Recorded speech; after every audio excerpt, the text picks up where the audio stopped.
This is Janet from the West End Library in Laurelton, Pennsylvania. This month's book review will be on The Crash by Freida McFadden. I've read several of Freida's books previously and so enjoyed the thrilling plots of her novels. The Crash begins with Tegan, who is 8 months pregnant and has been in discussion with a lawyer who represents a very wealthy land developer. The wealthy land developer is the father of Tegan's child and has agreed to pay all expenses for Tegan to be able to leave her employment, raise her child, and pay for medical expenses. Tegan had encountered this gentleman at a ski resort where her brother Dennis works. When the time comes to sign the paperwork, Tegan has a vivid and horrifying memory of the night she had been with the developer. At that point, she refuses to sign the papers. Her brother invites her to come up to visit him at the ski resort and stay with him for a while. She agrees. On the way, a blizzard moves in and her car runs into a tree, pinning her in the car as well and injuring her one ankle.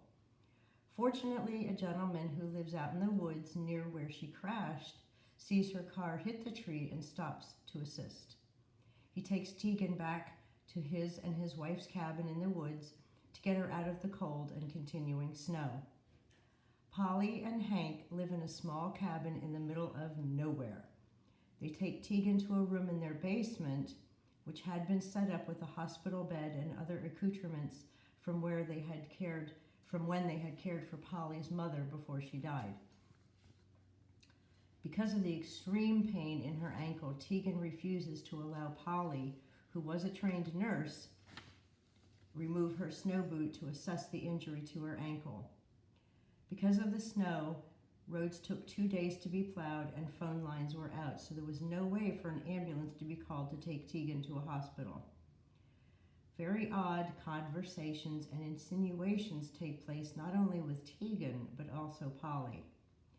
There's a lot of odd situations that begin to take place, and Tegan begins to worry and question that the couple that are housing her are looking for excuses to not call an ambulance.